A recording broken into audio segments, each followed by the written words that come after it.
नमस्कार. जानकी आणि ऐश्वर्याने ठरवलेलं असतं की आता काहीही झालं तरी सुद्धा अवंतिकावरती हल्ला करणाऱ्या त्या मुलीला आपण शोधूनच काढायचं.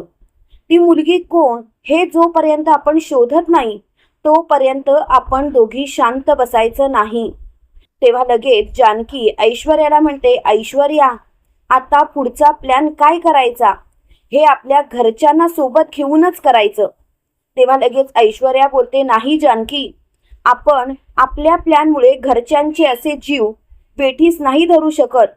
तेव्हा लगेच जानकी बोलते, तू काय बोलतेस ऐश्वर्या, कळतंय का तुला? ऐश्वर्या, अगं आपले घरचे जर का आपल्या सोबत असतील ना तर आपण त्या मुलीवरती नक्कीच मात करू शकतो. तेव्हा लगेच ऐश्वर्या बोलते, जानकी जानकी मला तुझं सगळं म्हणणं पटतंय, पण एक गोष्ट लक्षात ठेव, ती मुलगी खूपच चालाक आहे आणि तिला जर का आपल्याला मात द्यायची असेल ना तर आपल्याला दोघींनाच तिच्याशी लढावं लागेल. तेव्हा जानकी बोलते, ठीक आहे, आता तिला दाखवून देऊया रणदिव्यांच्या सुना काय काय करू शकतात. इकडे अवंतिका मात्र खूपच हायपर झालेली असते. तिला काय करावं तेच कळत नसतं. जानकी अवंतिकाला म्हणते, अवंतिका अवंतिका शांत हो, काय झालंय तुला, काय एवढी हायपर झालीयस? तेव्हा लगेच अवंतिका बोलते, मग काय करू वहिनी, अहो डोळ्यांना सगळं काही समोर दिसतंय. अहो माझ्यावरती हल्लेवर हल्ले होत आहेत. आता जर का माझ्यावरती अचानक मोठा हल्ला झाला आणि माझ्या बाळाला काही झालं तर? तेव्हा लगेच जानकी अवंतिकाच्या तोंडावरती बोट ठेवते आणि अवंतिकाला बोलते, असं नाही बोलायचं. असं का बोलतेस? तू आता काळजीच करू नकोस, तुझ्यावरती असा कोणताच हल्ला होणार नाही. तेव्हा अवंतिका बोलते, वहिनी तुम्ही एवढ्या ठामपणे कसं काय बोलताय? घरातून बाहेर पडायचं म्हटलं तर मला आता भीती वाटायला लागली आहे. तेव्हा लगेच जानकी बोलते, तू काळजी करू नकोस, आम्ही दोघींनी ठरवलंय आता त्या मुलीला चांगलंच तुडवायचं, त्याशिवाय शांत बसायचं नाही. तेव्हा लगेच अवंतिका बोलते, म्हणजे? त्यावेळेला तिथे ऐश्वर्या येते आणि ऐश्वर्या बोलते, अवंतिका काळजी करू नकोस, जोपर्यंत आम्ही दोघी तुझ्या सोबत आहोत तोपर्यंत तुझ्या केसाला सुद्धा धक्का आम्ही लागू देणार नाही. तेवढ्या सौमित्र तिथे आलेला असतो आणि सौमित्र जानकीला बोलतो, जानकी वहिनी पुढे काय करायचं ठरवलंयस? तेव्हा लगेच जानकी बोलते, सौमित्र भाऊजी, मी तुम्हाला एक विनंती करते, अवंतिकाला प्लीज बाहेर घेऊन जा. तेव्हा लगेच मोठ्याने सौमित्र बोलतो, काय बोलतेस तू जानकी वहिनी, कळतंय का तुला? अवंतिकाला बाहेर घेऊन जाऊ? अगं अवंतिकाच्या जीवाला धोका आहे, मी अशी कोणतीच रिस्क अवंतिकाच्या बाबतीत घेऊ शकत नाही. तेव्हा लगेच जानकी बोलते, सौमित्र भाऊजी मला तुमचं म्हणणं पटतंय, सगळं काही समजतंय, पण आपल्याला जर का त्या मुलीला पकडायचं असेल, तिला जर का आपल्या ताब्यात आणायचं असेल तर आपल्याला हे करावंच लागेल आणि त्याशिवाय आपल्याकडे पर्यायच नाहीये. तेव्हा मात्र मोठ्यानी अवंतिका बोलते, सौमी सौमी असं थोडक्यासाठी मागे हटू नकोस. माझ्यावरती हल्ले कोण करतंय हे आपल्याला शोधायचं नाहीये का? त्याच्या मुळापर्यंत तुला जायचं नाहीये का? तेव्हा लगेच सौमित्र बोलतो, अवी अवी मला सगळं समजतंय, मला सुद्धा त्या मुलीला पकडायची इच्छा आहे. अगं पण तुझ्या जीवाशी खेळून, अवी काही झालं तरी मी तुझ्या जीवाशी नाही खेळू शकत, तुला काही झालं तर मी जगूच शकत नाही. तेव्हा लगेच अवंतिका बोलते, सौमी माझ्यासोबत माझं कुटुंब असताना माझ्या केसाला सुद्धा धक्का लागणार नाही याची मला खात्री आहे. त्यावेळेला जानकी बोलते, सौमित्र भाऊजी विश्वास ठेवा माझ्यावरती, काही झालं तरी अवंतिकाला आम्ही काहीच होऊ देणार नाही.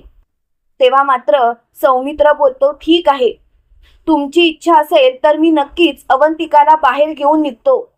त्यावेळेला लगेच जानकी बोलते, पण सावध राहायचा सौमित्र भाऊजी, कसा कुठून हल्ला होईल सांगू शकत नाही, पण सौमित्र भाऊजी एक गोष्ट लक्षात ठेवा, तुम्ही सावध आहात हे समोरच्या व्यक्तीला कळलं नाही पाहिजे.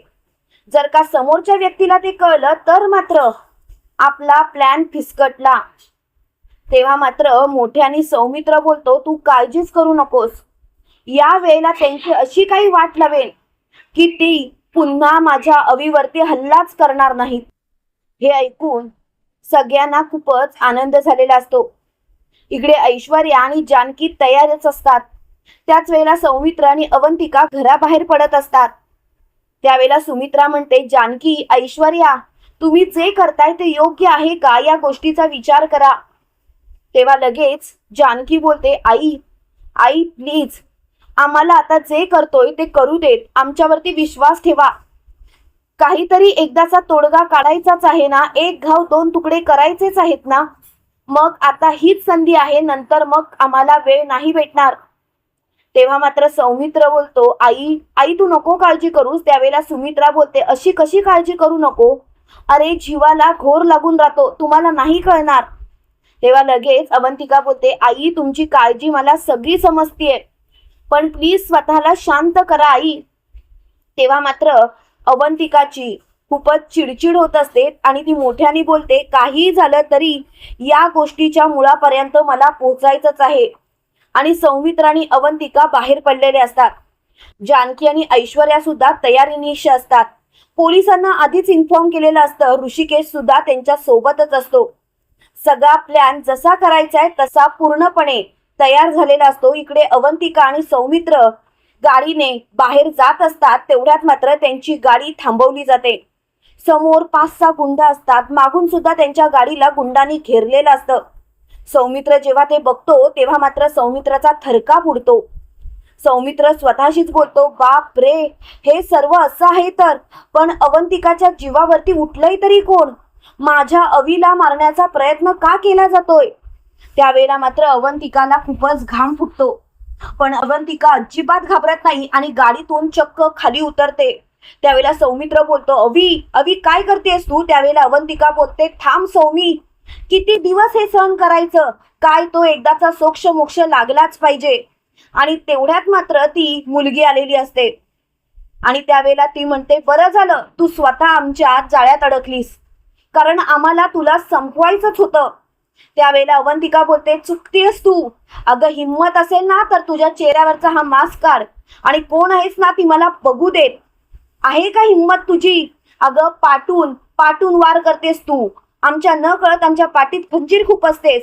अगर रणदिव्यांची तर अशी कधी वेळच आली नाही की ते पाठून वार करतात. जे काही आहे ना ते समोरासमोर.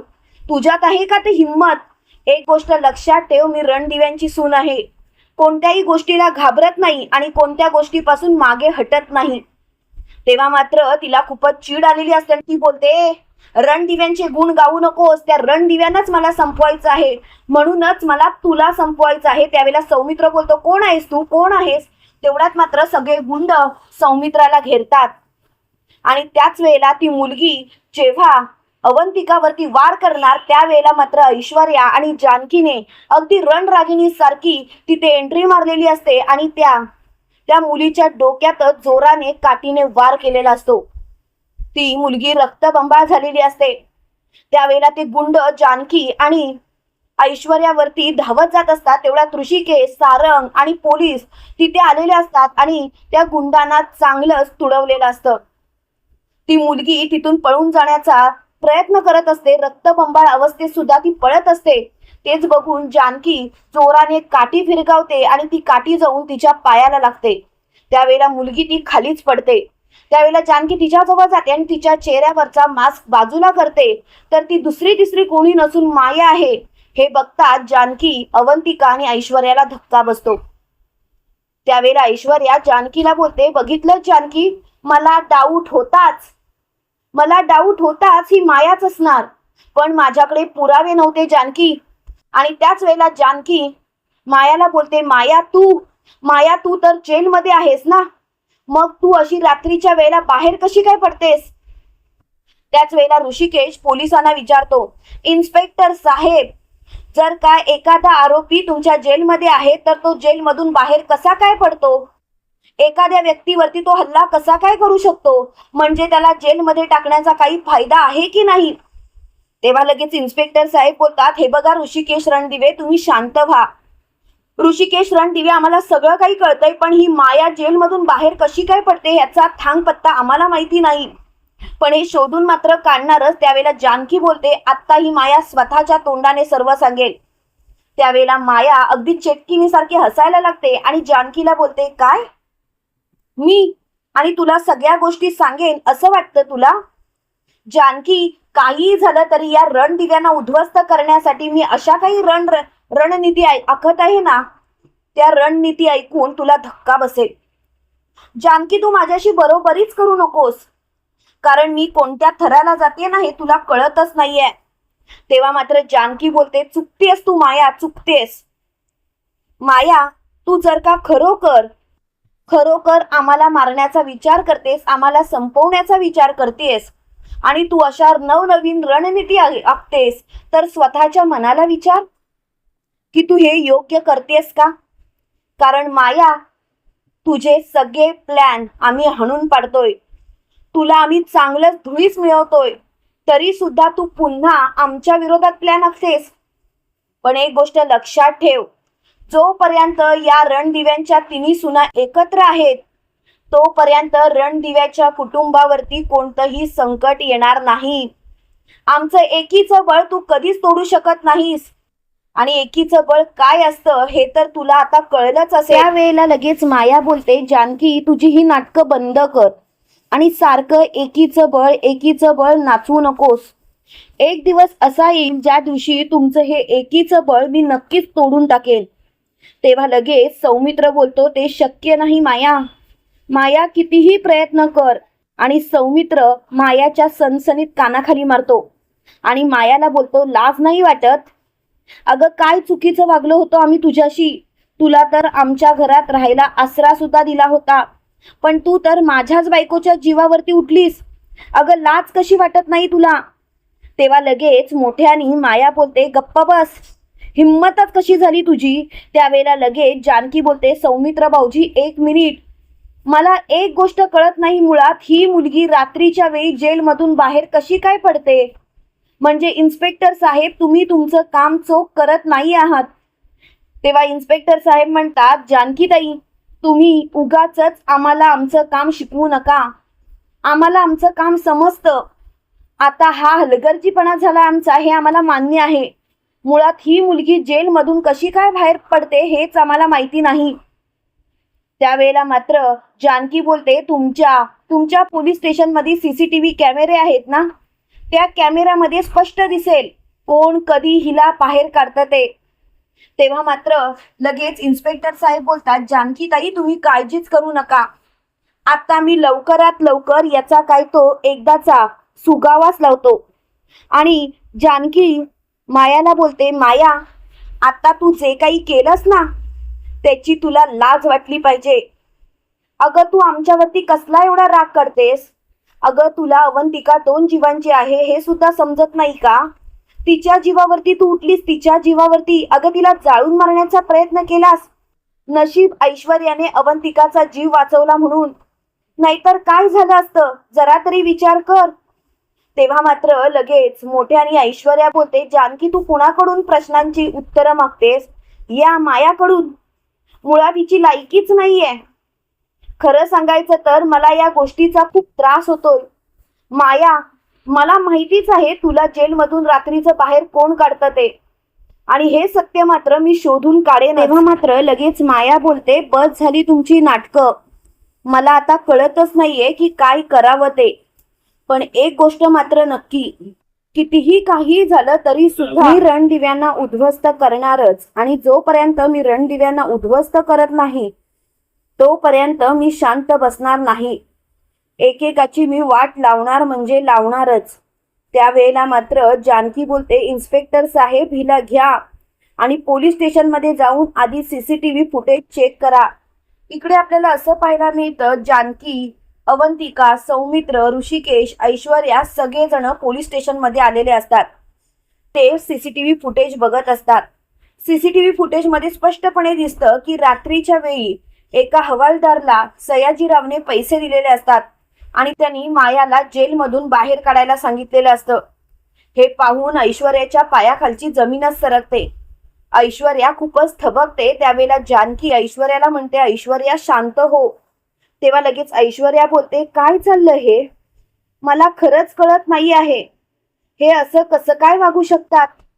खरंच मला यांच्या वागण्याचा खूप त्रास होतोय, त्रास. असं वागताना यांना काहीच कसं वाटत नाही. तेव्हा मात्र लगेच मोठ्यानी जानकी बोलते, ऐश्वर्या, शांत हो. तुला हायपर व्हायची गरज नाही ऐश्वर्या. प्लीज स्वतःला शांत कर. तेव्हा मात्र ऐश्वर्या बोलते, कसं शांत होऊ मी? तूच सांग ना जानकी. माझ्या वडिलांची एवढी हिंमत, त्यांनी आपल्या विरोधात असलेल्या या मायाला जेलमधून बाहेर काढलं. असं का वागले असतील डॅड त्यावेळेला? लगेच जानकी बोलते, तुला तर माहितीच आहे सयाजी काकांचा रणदिव्यांवरती किती किती राग आहे तो, आणि त्याच रागापोटी त्यांनी हे सर्व घडवून आणलं असेल. तेव्हा मात्र ऐश्वर्या बोलते, पण बस झालं त्यांची ही दादागिरी. आता मात्र त्यांची ही दादागिरी मी सहन करणार नाही. काहीही झालं तरी त्यांना या गोष्टीचं उत्तर द्यावंच लागेल. तेव्हा लगेच जानकी बोलते, काय करणार आहेस तू ऐश्वर्या? काय करणार आहेस? तेव्हा ऐश्वर्या बोलते, मी आता शांत बसणार नाही म्हणजे नाही. आता लवकरात लवकर सगळं काही संपणार. सयाजीराव विखे पाटील कायमचे गजाड असणार. तेव्हा मात्र ऋषिकेश बोलतो, ऐश्वर्या तू बदललेस या गोष्टीवरती तर आमचा विश्वास आहे, पण ऐश्वर्या तू स्वतःच्या वडिलांना जेलमध्ये पाठवू शकशील का? तेव्हा लगेच ऐश्वर्या बोलते, हो, कारण अवंतिकाच्या बाबतीत जे काही घडलं त्यासाठी जबाबदार फक्त आणि फक्त सयाजीराव विखे पाटील आहेत, आणि त्यांना मी धडा शिकवणारच. तुम्हाला काय वाटतं मित्रांनो, खरोखर मायाला मदत करणाऱ्या सयाजीरावला ऐश्वर्या गजाड पाठवेल? कमेंट करून नक्की कळवा. आणि असेच मालिकेंचे नवनवीन अपडेट पाहण्यासाठी व्हिडिओला लाईक आणि चॅनलला सबस्क्राईब करायला विसरू नका. थँक्यू.